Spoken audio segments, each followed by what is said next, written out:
যতবার জুমার দিন আসবে এই 5টা আমল সারা জীবন নিয়মিত আঁকড়ে ধরবেন, আমল করবেন। বৃহস্পতিবার সন্ধ্যা থেকে শুক্রবার শুরু হয়ে যায়, আবার শুক্রবার দিন যে রাত যখন শুরু হয়, সূর্য যখন অস্ত হয় শুক্রবারের, তখন কি বার শুরু হয়? শনিবার শুরু হয়। অতএব আজকে বৃহস্পতিবার দিবাগত রাত চলছে, এর মানে এখন আমরা কোন দিনের মধ্যে আছি? শুক্রবারের মধ্যে আছি। সূর্য অস্ত যাওয়ার সঙ্গে সঙ্গে শুক্রবারের মধ্যে আছে। শুক্রবার বা জুমার দিন, এই দিন সম্পর্কে কোরআন এবং হাদিস থেকে ঘেটে আমরা 14টা আমলের কথা একটা লম্বা বড় ভিডিওতে বলেছি। আজকে সেখান থেকে আমি সংক্ষেপ করে এই 14টার মধ্যে আবার অতি গুরুত্বপূর্ণ 5টা আমলের কথা বলবো ইনশাআল্লাহ। কয়টা আমল? 5টা আমলের কথা বলবো। জীবনের তরে যতবার জুমার দিন আসবে এই 5টা আমল সারা জীবন নিয়মিত আঁকড়ে ধরবেন, আমল করবেন। যারা নিয়ত করতেছেন হাত তোলেন। আল্লাহ আমাদের সবাইকে আমল করার তৌফিক দান করুন। আল্লাহ আমাদের সবাইকে কবুল মঞ্জুর করুন। নাম্বার 1, সবচেয়ে বেশি যেটা করতে হবে পরিমাণে, জুমার দিন জুমার রাত বৃহস্পতিবার সন্ধ্যা থেকে নিয়ে শুক্রবার সন্ধ্যার আগ পর্যন্ত পরিমাণে সবচেয়ে বেশি করতে হবে যে আমলটা, সেটা হলো দুরূদ শরীফের আমল। কিসের আমল?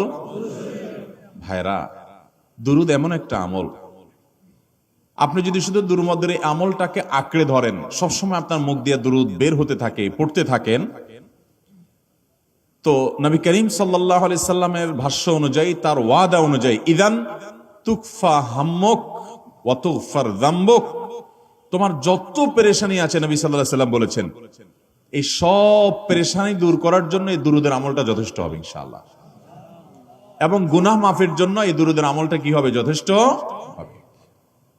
নবী করিম সাল্লাল্লাহু আলাইহি সাল্লাম বলেছেন, মান সাল্লা আলাইয়া মাররাতান সাল্লাল্লাহু আলাইহি আশরা, যে ব্যক্তি আমার প্রতি একবার দুরূদ পাঠ করবে, আল্লাহ রাব্বুল আলামিন তার প্রতি 10 বার রহমত নাজিল করবেন। কয়বার রহমত নাজিল করবেন? আপনার জীবনে 10টি জায়গায় খুব ক্রাইসিসে পড়ে গেছেন, কোন জটিল সিচুয়েশনে মুখোমুখি হয়ে গেছেন, বিপদের মধ্যে পড়ে গেছেন, ওই জায়গায় আল্লাহর রহমত পাবেন। এরকম একবার দুরূদ পাঠ করবেন হকাদাই করে, যথাযথভাবে মহব্বতের সাথে 10 বার আপনার জীবনে আল্লাহ তাআলা অনুগ্রহ নাজিল করবেন। নবী করিম সাল্লাল্লাহু আলাইহি ওয়াসাল্লাম বলেছেন, আকসিরু আলাইয়া মিনাস সালাতি মিন ইয়াউমিল জুমআতি ওয়া লাইলাতিল জুমআহ, তোমরা জুমার দিন এবং জুমার রাতে আমার প্রতি বেশি বেশি দুরূদ পাঠ করবে, দুরূদ প্রেরণ করবে। ফাইন্না সালাতাকুম মারুদাতুন আলাই, কারণ তোমরা যে দুরূদ পাঠ করো এটা আমার কাছে পেশ করেন আল্লাহর ফেরেশতারা, এবং রীতিমতো নামধাম সহকারে আল্লাহর একদল ফেরেশতা নিয়োজিত আছে। তারা বলেন, আল্লাহ, হে আল্লাহ রাসূল, আপনার অমুক উম্মত, অমুক অনুসারী, আল্লাহর অমুক বান্দা পৃথিবীর অমুক প্রান্ত থেকে, অমুক দেশ থেকে, অমুকের সন্তান, সে আপনার প্রতি দুরূদ পেশ করেছে জুমার দিনে, জুমার রাতে বা অন্য সময়ে। এটা নবী করিম সাল্লাল্লাহু আলাইহি সাল্লামের কাছে রিপোর্ট দেওয়া হয় আল্লাহর নিযুক্ত ফেরেশতাদের মাধ্যমে। আপনি যখন দুরূদ পাঠ করবেন, আপনার ভিতরে এই ফিল হবে যে আমি দুরূদ পাঠ করছি আর আমার নবীর কাছে এটা উপস্থাপিত হচ্ছে আমার নাম ধাম, আমার রিপোর্ট সহকারে। এই জন্য শুক্রবার দিন এবং রাত, অর্থাৎ বৃহস্পতিবার সন্ধ্যা থেকে নিয়ে শুক্রবার সন্ধ্যা পর্যন্ত এই 24 ঘন্টার মধ্যে নবী করিম সাল্লাল্লাহু আলাইহি সাল্লামের ভাষ্য খেয়াল করেন, আকসিরু আলাই। ওলামা একরাম জানেন, নবী আলাইহিস সালাম সাধারণত কোনো আমল পরিমাণে বেশি করতে বলতেন না। পরিমাণে বেশি করতে বলার মতো আমল খুব কম ইসলামে। গোটা কোরআন যদি খোলেন আপনি, পরিমাণে অধিক করতে বলা হয়েছে এরকম আমল খুব বেশি পাবেন না। তোমরা বেশি বেশি করে নামাজ পড়ো, বেশি বেশি করে রোজা রাখো, এরকম কথা কোরআন হাদিসে নাই। অবশ্যই একজন ইমানদার 5 ওয়াক্ত ফরজ নামাজের পাশাপাশি অধিক পরিমাণে নফল নামাজও পড়বেন, সেটা ভিন্ন কথা। কিন্তু কোরআনে বেশি পরিমাণে আল্লাহর জিকির করার কথা বলা হয়েছে। আর নবী করিম সাল্লাল্লাহু আলাইহি সাল্লাম বৃহস্পতিবার সন্ধ্যা শুরু হলে শুক্রবার সন্ধ্যার আগ পর্যন্ত বেশি পরিমাণে করতে বলেছেন যে কাজটা, সেটা হলো দুরূদ শরীফের আমল। অতএব ভাইরা আমার, বৃহস্পতিবার সন্ধ্যা থেকে নিয়ে শুক্রবার সন্ধ্যা পর্যন্ত আপনি দোকানদার মানুষ, বৃহস্পতিবারে ব্যবসা করছেন, দোকানদারি করছেন, কোনো অসুবিধা নাই। আপনার অবসর সময়গুলোতে মুখ দিয়ে দুরূদ পড়তে থাকবেন। দুরূদের মধ্যে সবচেয়ে শ্রেষ্ঠ দুরূদ হলো নামাজে যেটা পড়েন, দুরূদ ইব্রাহিম, আল্লাহুম্মা সাল্লি আলা মুহাম্মদ ওয়া আলা আলি মুহাম্মদ কামা সাল্লাইতা আলা ইব্রাহিম ওয়া আলা আলি ইব্রাহিম ইন্নাকা হামিদুম আল্লাহুম্মা বারিক আলা মুহাম্মদ ওয়া আলা আলি মুহাম্মদ কামা বারাকতা আলা ইব্রাহিম ওয়া আলা আলি ইব্রাহিম ইন্নাকা হামিদুম। তাহলে দুরুদের এই আমলটা এটা করার জন্য আল্লাহ তাআলা এমন সহজ করে দিয়েছেন যে ওযুর প্রয়োজন নাই। আপনার ওযু নাই, তারপর আপনি দুরুদ পাঠ করতে পারবেন। এবং আপনি এই বড় দুরুদ পড়ার মতো সময় নাই, তো আপনি একেবারে সবচেয়ে সংক্ষিপ্ত দুরুদ পড়েন সাল্লাল্লাহু আলাইহি ওয়াসাল্লাম, তাতেও দুরুদ পাঠের সওয়াব পাবেন। চেষ্টা করব তো ইনশাআল্লাহ। শুক্রবার আসবে, দুরুদ বেশি বেশি করে পাঠ করব। আপনি দোকানে কাজ করেন, আপনার দোকানে আপনার সহকর্মী আরো কাজের লোক আছে, আপনি সবাইকে স্মরণ করাবার জন্য নিজে জোরে জোরে দুরূদ শরীফ পড়বেন এবং বলবেন যে শুক্রবার শুরু হয়ে গেছে, সবাই দুরূদ শরীফের আমল করো। ভাইরা আমার, আমি আমার জীবনের কথা বলতে পারি। আমার জীবনে ওই যে হাদিসের উপরে ইয়াকিন এবং বিশ্বাস আলহামদুলিল্লাহ ছিল। আমার জীবনে আমি অনেকবার দেখেছি এরকম জটিল পরিস্থিতি হয়েছে যে দেয়ালে পিঠ থেকে গেছে, নড়ার জায়গা নাই, আর কোন আপাত দৃষ্টি থেকে এই বিপদ থেকে উদ্ধারের কোনো পথ নাই। দুরুদ, ইস্তেগফার, দোয়া ইউনুস, এই তিন আমল পাশাপাশি ইয়াজাল জালাল ওয়াল ইকরাম, এই চারটা জিনিসকে এমন ভাবে ধরছে, বিশেষ করে দুরুদ, স্পেশালি সারাক্ষণ দুরুদ। আল্লাহ রাব্বুল আলামিন এমন ভাবে সহযোগিতা করেছেন, এমন ভাবে উদ্ধার করেছেন যে কল্পনা করলে অবাক লাগে এখন যে এটা কিভাবে সম্ভব। ভাইরা আমার, এক সাহাবী নবী করিম সাল্লাল্লাহু আলাইহি ওয়াসাল্লামের কাছে এসে বলছে, ইয়া রাসূলুল্লাহ, আমি যে দোয়া করি এই দোয়ার মধ্যে আমি নিজের জন্য করব, আমার ছেলে মেয়ের জন্য করব, অনেক কিছু করব, এটা সেটা, রিজিক চাইবো, সুস্থতা চাইবো, অনেক কিছুই তো আল্লাহর কাছে চাইবো। আপনি তো আল্লাহর রাসূল, আপনার জন্য দোয়া করলে আমাদেরই লাভ। একবার দোয়া করলে আল্লাহ 10 বার রহমত নাজিল করবেন। তো আপনার জন্য আমার দোয়ার ভিতরে কত পার্সেন্ট রাখবো? সাহাবী বারবার বিভিন্ন পার্সেন্টেজ বলছিলেন যে 3 ভাগের 1 ভাগ আপনার জন্য রাখি ইয়া রাসূলুল্লাহ, অর্ধেক রাখি, আরো বেশি করে রাখি। তিনি যত বলছেন নবী করিম সাল্লাল্লাহু আলাইহি ওয়াসাল্লাম আরো বাড়ানোর জন্য তাকে উৎসাহ দিচ্ছিলেন। এক পর্যায়ে যখন তিনি বললেন, ইয়া রাসূলুল্লাহ, আমি আমার কোন দোয়ার সবটুকু যখন আপনার জন্য নিবেদন করব, আমি কোন একবার যখন দোয়া করব, দোয়া শুধু আপনার জন্যই করব যখন, অর্থাৎ পিওর দুরূদ যখন পড়বো, নিজের জন্য আর কিছু চাইবো না, শুধু আপনার জন্যই যদি চাই কোনোবার, তাহলে তখন নবী করিম সাল্লাল্লাহু আলাইহি ওয়াসাল্লাম বলেছেন, ইদান তুকফা হাম্মুক ওয়া তুগফার যামবুক, তাহলে তোমার সকল পেরেশানি থেকে উদ্ধারের জন্য এই দুরূদটাই যথেষ্ট হয়ে যাবে, এবং তোমার সকল গুনাহ মাফের জন্য এটা যথেষ্ট হয়ে যাবে। মোহতারাম হাজিরিন, দুরুদের আমলটা এত সুন্দর আমল, কিন্তু আবার তাড়াহুড়া করে পড়বেন না, সাল্লাল্লাহু আলাইহি ওয়াসাল্লাম সাল্লাল্লাহু আলাইহি ওয়াসাল্লাম সাল্লাল্লাহু আলাইহি ওয়াসাল্লাম সাল্লাল্লাহু আলাইহি ওয়াসাল্লাম সংখ্যা বাড়ানোর জন্য হুলস্থুল করে পড়লেন না। মুহাব্বতের সাথে সাল্লাল্লাহু আলাইহি ওয়াসাল্লাম সাল্লাল্লাহু আলাইহি ওয়াসাল্লাম আল্লাহুম্মা সাল্লি আলা মুহাম্মদ, অর্থ বুঝে বুঝে আল্লাহুম্মা সাল্লি আলা মুহাম্মদ মানে কি, আল্লাহ আপনি মুহাম্মদের প্রতি শান্তি বর্ষণ করুন। আরে ভাই, মুহাম্মদ সাল্লাল্লাহু আলাইহি ওয়াসাল্লামের প্রতি আল্লাহ তাআলা শান্তি এমনি বর্ষণ করবে, আপনি আমি দোয়া করলেও করবে, না করলেও। কিন্তু মাঝখান থেকে আমরা, ভাইরা আমার, কোন বড় কর্মকর্তার কাছে আপনার কোন কাজের ঠেকা আছে, কর্মকর্তার ওই ছেলেটার আপনি দেখছেন যে খাচ্ছে না, আপনি যদি বলেন, স্যার ছেলেটা খাচ্ছে না স্যার, একটু ডাক্তার দেখান স্যার, এভাবে তো বাঁচবে না, ওর কষ্ট হচ্ছে স্যার, আপনি বললেও উনি ওনার ছেলের দিকে কেয়ার করবে। কিন্তু আপনি এটা বলার কারণে তার নৈকট্য পাবেন কি পাবেন না, তার সিম্প্যাথি পাবেন কি পাবেন না। আরশে আজিমের মালিক তার হাবিবকে এত মহব্বত করেন, তিনি তার হাবিবের প্রতি এমনিতেই রহমত নাজিল করবেন, তাকে বিভিন্ন মর্যাদা আগে থেকেই দেওয়ার ঘোষণা দিয়ে রাখছেন। কিন্তু আপনি আমি দোয়া করলে আল্লাহ তাআলা তার মাধ্যমে আমাদের ভাগ্যকে সুপ্রসন্ন করে দিবেন। দুরুদের আমলকে জীবনের তরে আঁকড়ে ধরবেন ভাই, শুধুমাত্র জুমার দিন আর জুমার রাত না, সব সময় অধিক পরিমাণে। আরাবিয়ানদের মধ্যে আমলটা খুব বেশি আছে, তাদের দেখবেন তারা দুইটা আমল, মুখে দুইটা আমল, ভালো মন্দ তাদের মধ্যেও আছে, কিন্তু এই দুইটা আমল তাদের মধ্যে খুব ভালো।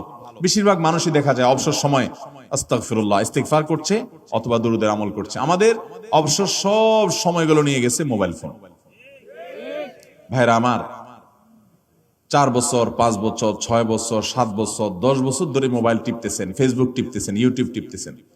বুকে হাত দিয়ে আমাকে জবাব দেয়া লাগবে না, নিজের বিবেককে একটু জবাব দেন। এই 10 বছর ফেসবুক, ইউটিউব, টিকটক, হোয়াটসঅ্যাপ টিপে আপনার অর্জন কি হয়েছে একটু হিসাব মিলান।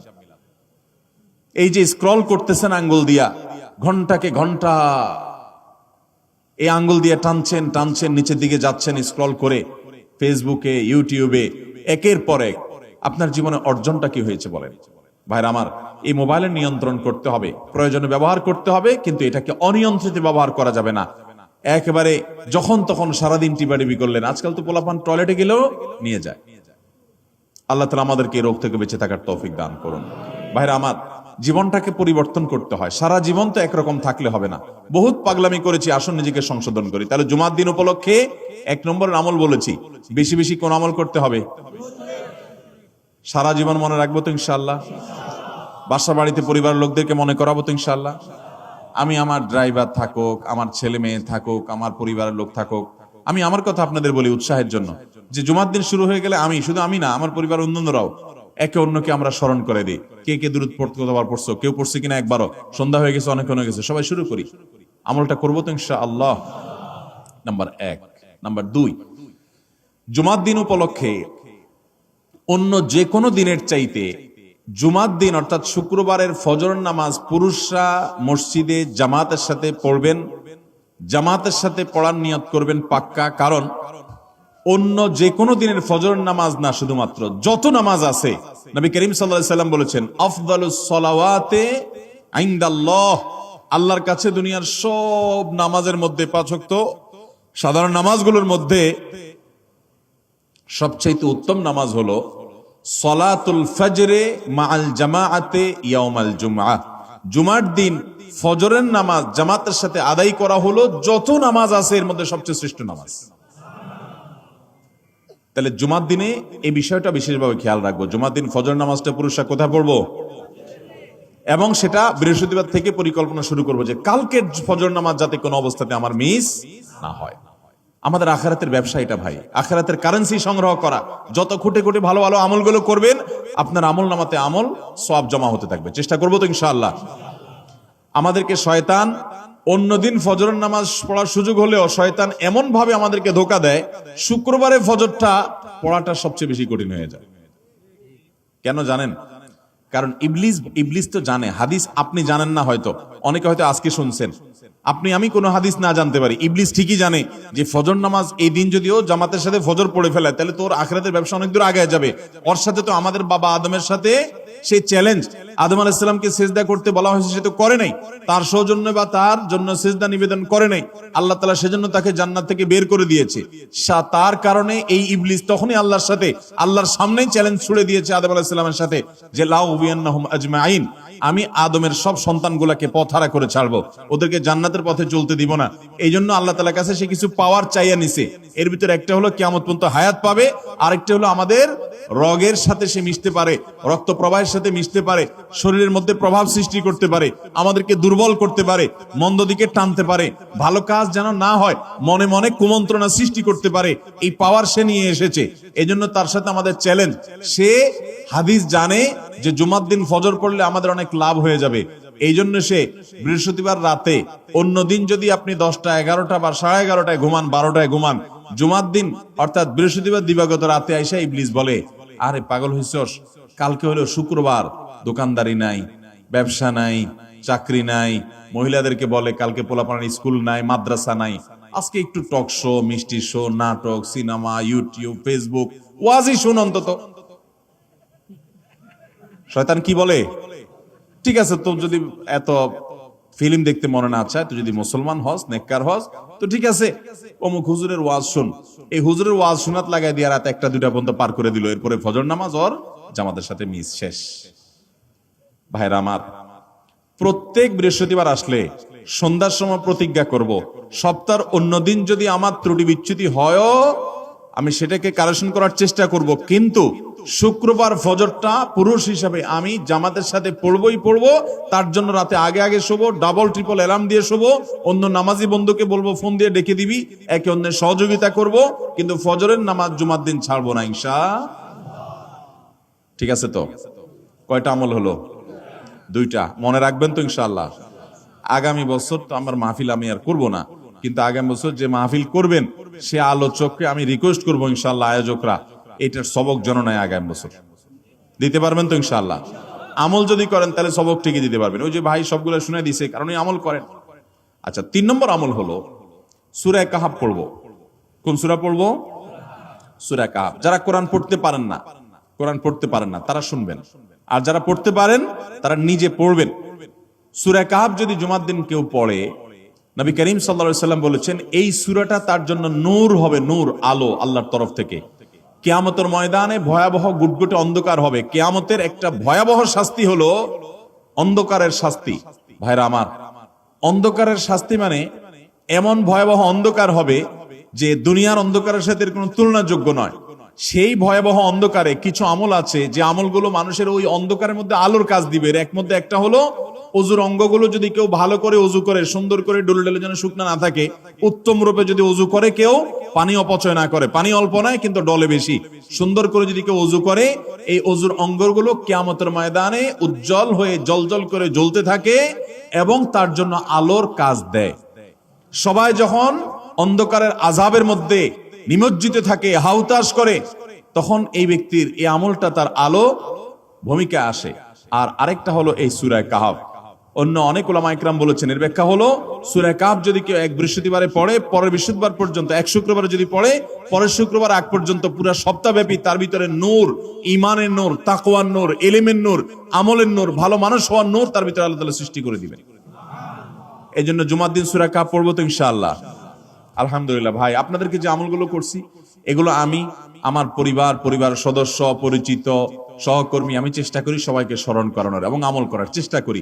আপনাদেরকেও বলছি ভাই, জুমার দিন যেহেতু, অতএব আজকে জুমার দিন উপলক্ষে বলে যাচ্ছি, জুমার দিনের এই 14-15টা আমলের মধ্যে সামারি করে আমি 5টা আমল করে দিচ্ছি যে এগুলোর গুরুত্ব অনেক বেশি অন্য অনেকগুলো চাইতে, এগুলো বিশেষভাবে করব। তাহলে এর মধ্যে প্রথমটা চলে গেল দুরুদ বেশি বেশি করে পড়বো। দ্বিতীয়টা হলো জুমার দিনের ফজর নামাজ কোন অবস্থাতে জামাতের সাথে পড়া মিস করব না, কারণ নবী সাল্লাল্লাহু আলাইহি সাল্লাম বলেছেন সকল নামাজের মধ্যে সবচেয়ে সেরা, উত্তম, শ্রেষ্ঠ নামাজ, অর্থাৎ ওয়াক্তিয়া নামাজের মধ্যে সবচেয়ে শ্রেষ্ঠ নামাজ হলো জুমার দিনের ফজরের নামাজ জামাতের সাথে পড়া। তাহলে মহিলারা কি করবে? মহিলারা পুরুষদেরকে উঠায় উঠায় মসজিদে পাঠিয়ে দিবে এবং সহযোগিতা করবে, তাহলে তার মাধ্যমে তারাও একই সওয়াব পেয়ে যাবে। আর 3 নম্বর আমলে বলেছিলাম সূরা কাহফ, এটা নারী পুরুষ সবাই করবে বেশি বেশি করে, ঠিক আছে তো ইনশাআল্লাহ?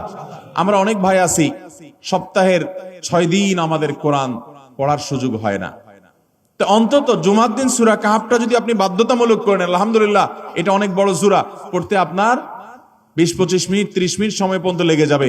আপনি আধা ঘন্টা সময় ধরে যদি আস্তে আস্তে সুন্দর করে পড়েন, তো সপ্তাহে একবার অন্তত কোরআনের সাথে আপনি সময় দিলেন। আরেকটা সুসংবাদ শুনেন, সূরা কাহফ যদি কেউ মুখস্থ করে, তেলাওয়াত করে নিয়মিত, বিশেষ করে সূরা কাহফের প্রথম 10টা আয়াত যদি কেউ মুখস্থ করে, নবী করিম সাল্লাল্লাহু আলাইহি সাল্লাম বলেছেন কিয়ামতের আগে দাজ্জালের যে ফিতনা আসবে, যেই ফিতনায় বহু মানুষ দাজ্জালকে আল্লাহ মনে করে বেঈমান হয়ে জাহান্নামে যাবে, এই ফিতনা থেকে পৃথিবীতে এমন কোন নবী ছিল না, এমন কোন রাসূল আসেন নাই। এই মানব ইতিহাসের প্রথম মানুষ আদম আলাইহিস সালাম থেকে নিয়ে আমাদের মুহাম্মদ সাল্লাল্লাহু আলাইহি সাল্লাম পর্যন্ত এই লক্ষ লক্ষ যত নবী রাসূল এসেছে, সমস্ত নবী রাসূলরা একটা ব্যাপারে সাবধান করে গেছেন, দাজ্জাল আসবে, যে দাজ্জালের হাতে পাওয়ার থাকবে এত বেশি, অলৌকিকত্ব থাকবে এত বেশি, সে মরা মানুষকে জিন্দা করে ফেলবে, জিন্দা মানুষকে বলবে সে মরে যাবে, তার হাতেই সব কন্ট্রোলিং পাওয়ার থাকবে, দুনিয়ার সমস্ত রিজিক তার হাতে কক্ষিগত থাকবে, এমন পাওয়ার থাকবে তাকে দেখে মানুষ বলবে হ্যাঁ এই তো আল্লাহ, এই তো সবকিছু পারে, বেঈমান হয়ে যাবে। এই দাজ্জালের ফিতনায় তোমরা পড়বা না, বেঁচে থাকবা। বুদ্ধি দিয়া বিবেক দিয়ে মানুষ বাঁচতে পারবে না। দাজ্জালের ফিতনা থেকে বাঁচার জন্য সকল নবী রাসূলরা এর জন্য সাবধান করেছেন।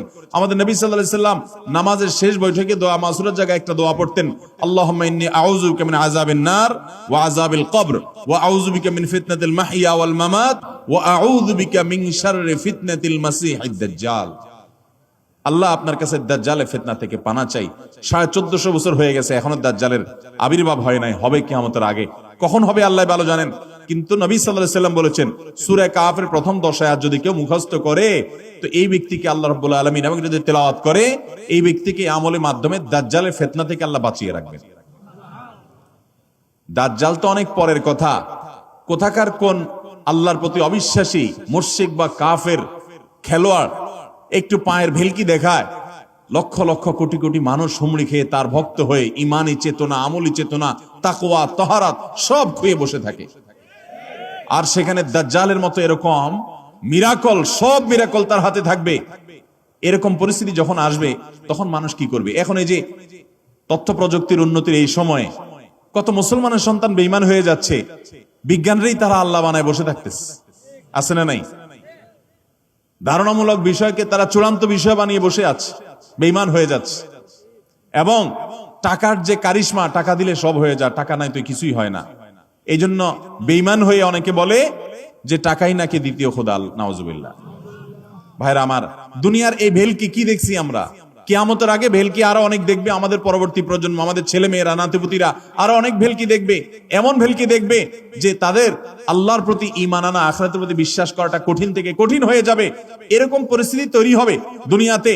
তথ্য প্রযুক্তির উন্নতির নাম দিয়ে, এটার নাম দিয়ে, সেটার নাম দিয়ে মানুষের জীবনযাত্রা সহজ হবে, কিন্তু এর মাধ্যমে মানুষের ঈমান দুর্বল হওয়ার অনেক সম্ভাবনা, সংখ্যা তৈরি হবে এবং শয়তান সেগুলো সৃষ্টি করবে। এই আশঙ্কা থেকে বাঁচার জন্য সূরা কাহাফটা হলো মহৌষধের মতো। অতএব জুমার দিন প্রত্যেক শুক্রবারে সূরা কাহাফ পড়বো তো ইনশাআল্লাহ। মায়েরা, বোনেরা, আমরা ভাইয়েরা যারা আছি, বাবারা যারা আছি, আল্লাহর ওয়াস্তে জীবনের তরে নিয়ত করে নেন আজকের মাহফিল থেকে জীবনে কখনো বৃহস্পতিবার সন্ধ্যা থেকে শুক্রবার সন্ধ্যার আগ পর্যন্ত আমার হাজার ব্যস্ততা থাকুক, সূরা কাহাফটা পড়া ছাড়া আমি কোনো কাজ করব না ইনশাআল্লাহ। আমি আল্লাহর অনেক বান্দাকে ব্যক্তিগতভাবে জানি, আমি নিজেও এতটা গুরুত্ব দিয়ে করতে পারি না। অনেক বড় সরকারি কর্মকর্তা, অনেক বড় পদের নাম আমি বলবো না, আমাকে বলে ভাই আমি মাগরিবের পর, ব্যক্তিগতভাবে আমি জানি উনি খুব সৎ মানুষ, সব মানুষ একরকম হয় না, সৎ মানুষ। উনি বললেন ভাই মাগরিবের পরে আমার ফ্যামিলির সব বাচ্চা কাচ্চা সবাইকে আমি বলি, আমি ব্যস্ত থাকলেও বলি যে মাগরিবের পরে আগে সবাই সূরা কাহাফটা পড়ে ফেলো, এরপর অন্য সব আমল। আমরাও চেষ্টা করবো না ইনশাআল্লাহ। কয়টা আমল গেল? 3টা, আর 2টা আছে। 4 নম্বর আমল হলো, দুনিয়াতে যত ফজিলতপূর্ণ আমল আছে এর মধ্যে সবচেয়ে বেশি ফজিলতপূর্ণ আমল এটা। খুব সহজ আমলটা, খুব সহজ, প্রত্যেক শুক্রবার আমরা এটা করতে পারি। আমলটা হলো, নবী করিম সাল্লাল্লাহু আলাইহি ওয়াসাল্লাম বলেছেন, মান বাক্কারা ইয়াউমাল জুমআতি ওয়াবতাকার, যে ব্যক্তি জুমার দিন আগে আগে ঘুম থেকে উঠবে, ভোরে ঘুম থেকে উঠবে, যে ফজর নামাজ পড়তে হবে, যে তাহাজ্জুদ পড়তে পারলে আরো ভালো, এবং মসজিদে আগে আগে যাবে, তাহলে আগে আগে ঘুম থেকে উঠবে, সবাইকে বাসার ডেকে দিবে, আগে আগে ঘুম থেকে উঠাবে। ওয়াগাসসালা ওয়াগতাসাল, ফরজ গোসল হলে ফরজ গোসল করবে, উত্তম রূপে গোসল করবে, ভালো করে গোসল করবে জুমার দিন। ওয়ামাশা ওয়ালাম ইয়ারকাব, জুমার নামাজের জন্য পায়ে হেঁটে মসজিদে যাবে, বাহনে চড়বে না। কেউ যদি মাজুর হয় সে বাহনে চড়লেও চলবে, কিন্তু সাধারণ যারা সুস্থ আছেন পায়ে হেঁটে মসজিদে যাবেন, বাহনে চড়লেন না। জুমার দিনের কথা, জুমার নামাজের কথা। ওয়াদানা মিনাল ইমামে ওয়ালাম ইয়ালগু, ইমামের কাছাকাছি গিয়ে বসবে, দূরে না, যত কাছে যেতে পারে, একদম সামনের কাতার ইমামের কাছাকাছি গিয়ে বসবে, কোনো অনর্থক কথা বলবে না, দুনিয়াবি কথা বলবে না, বেহুদি কাজ করবে না। ওখানে গিয়ে যতক্ষণ সময় পাবে জিকির, আজকার, তেলাওয়াত, তাসবিহ, দোয়া, রোনাজারি, কান্নাকাটি, বই পড়া, দিনী কাজ করা, এর মধ্যে সে কাটাবে নিজেকে। এই কয়েকটা কাজ যদি করে, তাহলে কাজ কয়টা হলো? আগে আগে ঘুম থেকে উঠা, ওই যে ফজর নামাজ জামাতের সাথে পড়া ইত্যাদি, গোসল করা উত্তম রূপে, আর পায়ে হেঁটে মসজিদে যাওয়া, বাহনে না চড়া। 4 নম্বর হলো ইমামের কাছাকাছি গিয়ে বসা, কোনো অনর্থক কাজ না করা।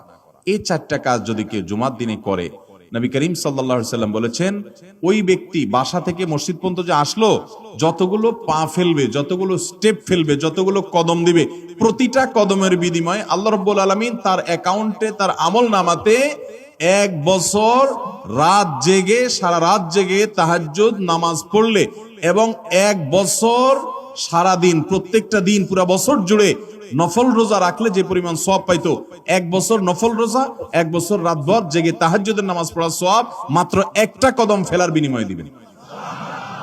তাহলে আপনার বাসা থেকে যদি মসজিদে আসতে 100টা কদম হয়, 100 বছরের নফল নামাজ, 100 বছরের নফল রোজা, আপনি এটার সওয়াব আপনার অ্যাকাউন্টে জুমার দিন মাত্র 4টা কাজ করার মাধ্যমে আপনি পেয়ে যাবেন। এবং এটি অনেক হাদিস বিশ্লেষকগণ বলেছেন, কোরআন হাদিসে বহু ফজিলতের কথাই বলা আছে, এত বিপুল পরিমাণে, এত অধিক পরিমাণে সওয়াবের কথা যে কারো বাসা থেকে অনেকের আছে যেতে 500 স্টেপ পড়বে। 500 স্টেপ পড়লে কতটুকু হয়? সামান্য একটু জায়গা যেতে 500 কদম হয়ে যায়। অনেকের বাসা থেকে যেতে 500 কদম পড়ে, 300 কদম হয়। তো সে এই 500 বছর নফল নামাজ, নফল রোজা, রাত ভর দিন ভর করার সওয়াব, কন্টিনিউয়াসলি করার সওয়াব মাত্র এই মসজিদে গেল আসলো, এই 4টা শর্ত পূরণ করে সেটা সওয়াবটা পেতে পারে। যদি সপ্তাহে 4 জমা হয় তাহলে 4 বার 500 করে যদি হলো 2000 বছর, এভাবে তার আমল আমাদের সওয়াবের পাহাড় সে জমা করতে পারে শুক্রবারের ছোট্ট আমলটার মাধ্যমে। চেষ্টা করব না ইনশাআল্লাহ। আমি দেশে বিদেশে অনেক আল্লাহর বান্দাকে আমি শুনেছি, এই হাদিস আমি যেদিন থেকে জেনেছি, আমি চেষ্টা করেছি এটার আমল, এটার প্রচার মানুষের মধ্যে ছড়ানোর। আমি যখন সৌদি আরবে আজ থেকে আর অনেক বছর আগে তখন কোনো এক বক্তব্যে আমি আমলের কথা বলেছি, আমার অনেক ভাইয়েরা দেশে বিদেশে দেখে বলছেন, ভাই আমলটা শুরু করেছি, আমার কাছে ভালো লাগে, আপনারাও আমলটা করবেন, অন্য আরেকজনকে শিখাবেন এবং দাওয়াত দিবেন। ঠিক আছে তো ইনশাআল্লাহ? তাহলে কয়টা আমল গেল? 4টা। 1 নম্বর গেছে বেশি বেশি দুরূদ পাঠ করা, 2 নম্বর হলো জুমার দিনে ফজর নামাজ জামাতের সাথে পুরুষরা পড়া, 3 নম্বর হলো সূরা কাহাফ পড়া তেলাওয়াত করা, আর 4 নম্বর হলো এই 4 শর্ত পূরণ করে মসজিদে আগে আগে গিয়ে সুন্দর করে খুতবা শুনে চলে আসা, কোনো কথাবার্তা খুতবা চলাকালীন সময় কোনো কথাবার্তা অনর্থক কাজ না করা। 5 নম্বর এবং সর্বশেষ আমল হলো জুমার দিনে একটা সময় আছে দোয়া কবুল হয়। দোয়া কবুলের যে সময়গুলো আছে এর ভিতরে অত্যন্ত ইম্পর্টেন্ট একটা সময় হলো জুমার দিন। শুক্রবারের একটা সময় সম্পর্কে নবী সাল্লাল্লাহু আলাইহি ওয়াসাল্লাম বলেছেন যে একটা সময় আছে শুক্রবারের, এই সময়ে বান্দা কোনো দোয়া করলে আল্লাহ তাআলা ফিরিয়ে দেন না, কবুল করেন। কিন্তু সময়টা যে ঠিক কখন এটা হাদিসে নবী সাল্লাল্লাহু আলাইহি ওয়াসাল্লাম বলেন না, যাতে করে হয়তো আমরা সারা দিনেরই কম বেশি দোয়ার চেষ্টা করি। এই বিষয়ে মুহাদ্দিসগণ, হাদিস বিশ্লেষকগণ, পণ্ডিত ওলামায়ে কেরামগণ হাদিসের বিভিন্ন আকার ইঙ্গিতকে গবেষণা করে অ্যানালাইসিস করে এক একজন এক এক সময়ের কথা বলেছেন। তবে বেশিরভাগ ইমাম, বেশিরভাগ পণ্ডিত ওলামায়ে কেরাম, বেশিরভাগ আপনার ইসলামিক স্কলারগণের বক্তব্য হলো যে এই সময়টা হলো জুমার দিনের শেষ প্রহর, আসরের পর থেকে নিয়ে সূর্য ওঠার আগ পর্যন্ত এই সময়টা। অতএব আমরা জুমার দিনের 5 নম্বর আমল হলো বেশি বেশি করে সারাদিনই কম বেশি দোয়া করব। দোয়ার জন্য সবসময় হাত তোলাও জরুরি না, যদিও সাধারণ অবস্থায় দোয়ার জন্য হাত তোলা আদব, কিন্তু আপনি চলতে ফিরতে উঠতে বসতে কাজের ফাঁকে আপনি আল্লাহর কাছে মনে মনে দোয়া নিবেদন করবেন। অনেক চাওয়া আমাদের কাছে, আমাদের আল্লাহর কাছে আছে। ভাইরা আমার, নবী রাসূলুল্লাহ সাল্লাল্লাহু আলাইহি ওয়াসাল্লাম বলেছেন কারো পায়ের জুতার ফিতাটা ছিঁড়ে গেছে হাঁটার সময়, এটার এমন কি লাগালে ঠিক হয়ে যাবে, কিন্তু একজন ইমানদার ওইটার জন্য সে আল্লাহর কাছে সাহায্য চাইবে, আল্লাহ এটাও একটা বিপদ, একটা ছোট বিপদ থেকে অনেক কিছু ঘটে যায়, আপনি আমাকে উদ্ধার করেন। সে সবসময় আল্লাহর দিকে মনোনিবেশ থাকবে, করবে। নবী করিম সাল্লাল্লাহু আলাইহি ওয়াসাল্লামের পুরো জীবনকে যদি আপনি অ্যানালাইসিস করেন আপনি অবাক হয়ে যাবেন। একটা বই আছে বাংলায়, বান্দার ডাকে আল্লাহর সাড়া, এটা বাংলা অনুবাদিত নাম। এই বইয়ের লেখক হলেন হিসনুল মুসলিমের যে রচয়িতা উনি শেখ সাঈদ আল গাহতানী রহমতুল্লাহি আলাইহি। ওনার সোহবতে যাওয়ার, ওনার সান্নিধ্যে থাকার একাধিকবার খুব কাছাকাছি বসার সুযোগ আমার হয়েছে। সৌদি আরবের একজন বড় আলেম ছিলেন, দুনিয়া থেকে চলে গেছেন। তো ওনার লেখা বান্দার ডাকে আল্লাহর সাড়া, এই বইটা বেশ মোটা সোটা একটা বই। পুরোটা পড়বেন যে নবী করিম সাল্লাল্লাহু আলাইহি ওয়াসাল্লামের জীবনে যে কত রকমের দোয়া করতেন। আল্লাহ আজকার নাম একটা বই আছে ইমাম নববীর, এটাও বাংলা হয়ে গেছে অনুবাদ, আপনি পড়লে অবাক হয়ে যাবেন। ডক্টর খন্দকার আব্দুল্লাহ জাহাঙ্গীর রাহমাতুল্লাহ রাহে বেলায়েত একটা বই আছে দোয়া এবং জিকিরের, আপনি অবাক হবেন যে কি পরিমাণ দোয়া এবং জিকির নবী সাল্লাল্লাহু আলাইহি ওয়াসাল্লাম জীবনে পড়তেন। ঘুম থেকে ওঠার সময় দোয়া আছে না নাই? এরপরে ঘুম থেকে উঠে যখন আপনি বাথরুমে যাবেন দোয়া আছে না নাই? আবার টয়লেটে গেলেন, টয়লেট সেরে আসলেন, আপনি ওযু করবেন, ওযুর জন্য দোয়া আছে না নাই? বিসমিল্লাহ। এরপরে ওযু শেষ করলেন, কালিমা শাহাদাত আছে না নাই? এরপরে আপনি যখন ঘর থেকে বের হয়ে মসজিদে যাবেন, বের হওয়ার দোয়া আছে। বের হয়ে আপনি মসজিদে যাচ্ছেন, যাই পথে পড়ার আলাদা দোয়া আছে। এরপরে আপনি মসজিদে প্রবেশ করবেন, তার জন্য দোয়া আছে। মসজিদে ঢুকার পরে মসজিদে ঢুকার নামাজ আছে। এরপরে মসজিদে নামাজ বন্দেগী ইবাদত জিকির করে বের হচ্ছেন, সেটার জন্য আবার দোয়া আছে। আবার আপনি যাচ্ছেন, কাজকর্মে যাচ্ছেন, বাজারে যাচ্ছেন, সেটার দোয়া আছে। স্ত্রী সহবাস করার সময় দোয়া আছে। দোয়া নাই, জিকির নাই, এমন কোনো মুহূর্ত ইমানদারের জীবনে থাকতে পারে না। নবী করিম সাল্লাল্লাহু আলাইহি ওয়াসাল্লাম এই পরিমাণ দোয়া করতেন। এই জন্য ভাইরা, দোয়া যদি সবসময় করতে কষ্ট হয় হাত তুলতে, আপনি হাত তোলা ছাড়া শুক্রবারে দোয়া করেন, দোয়াটা অনেক বেশি করা দরকার। আমাদের কত জিনিস আল্লাহর কাছে চাইতে হয়, আমরা আল্লাহর কাছে চাই না। পেটে অসুখ হয়েছে, আমরা ডাক্তারের কথা মাথায় আগে আসে, আপনি ওষুধ খান, ওষুধ খাওয়া সুন্নত, কিন্তু ইমানদার সবকিছুর আগে আল্লাহর কথা স্মরণ করবে এবং আল্লাহর কাছে বলবে আল্লাহ আপনি সহজ করে দেন। আপনার অসুখ হয়েছে, সবকিছুর আগে নাপার কথা মনে আসে, আরে ভাই প্যারাসিটামলের কথা মনে আসে, এটা দোষের না, কিন্তু আপনার মনে আগে আসতে হবে যে নবী সাল্লাল্লাহু আলাইহি ওয়াসাল্লাম দোয়া শিক্ষা দিয়েছেন। আমরা প্রয়োজনে বাসায় গিয়ে একটা কাগজে নোট করে ফেলবো, লিখে ফেলবো, লিখে এরপরে ওয়ালে টাঙ্গায় দিবেন বাসায় যে জুমার দিন এই 5 কাজ আমি ছাড়বো না। আপনি যদি মনেও না থাকে, আপনার যদি ভুলেও যান, আপনি এই কাগজ আপনাকে মনে করাবে ইনশাআল্লাহ। বাসায় ফ্যামিলির লোকদের সাথে শেয়ার করবেন, জুমার দিন হুজুর বলেছেন, আমি একটু আমার মন থেকে বলিনি, এগুলো সব কোরআন হাদিসের কথা বলেছি আপনাদেরকে। কোরআন হাদিসের আলোকে 5টা আমলের কথা বলেছেন, বিশেষভাবে জুমার দিন আমি 5টা আমল করবই করব। ভাইরা আমার, প্রত্যেক জুমার দিন যদি আপনি একটু ইমানের রিচার্জ করেন, ইনশাআল্লাহ সারা সপ্তাহ আপনার জন্য সেটা উপকারে আসবে। চেষ্টা করবো তো ইনশাআল্লাহ। এবং দোকানে অফিসে টাঙ্গায় রাখবেন। যারা এই টাঙ্গায় রাখার আমলটা করবেন, আয়োজক যারা আছেন, আপনাদের কাছে আমার অনুরোধ যে ভাইরা এই কাজটা করছেন, ওনারা যদি আয়োজকদের মাধ্যমে ছবিটা আমার কাছে পাঠাইতে পারেন, আমার অফিসে নিয়ে আমি ইনশাআল্লাহ নিজে হাতে তাদের পুরস্কার দেব। বিশেষ করে এই মাহফিলের লোক যারা আছেন আজকে, আয়োজকদের মাধ্যমে আল্লাহ তাআলা এই আমলগুলো আমাকে আপনাকে আমাদের সবাইকে করার তৌফিক দান করুন। আমল মনে রাখবো তো ইনশাআল্লাহ। আমল করবো তো ইনশাআল্লাহ। জাযাকুমুল্লাহু খাইরা ওয়া আখিরু দাওয়ানা আলহামদুলিল্লাহি রাব্বিল আলামিন।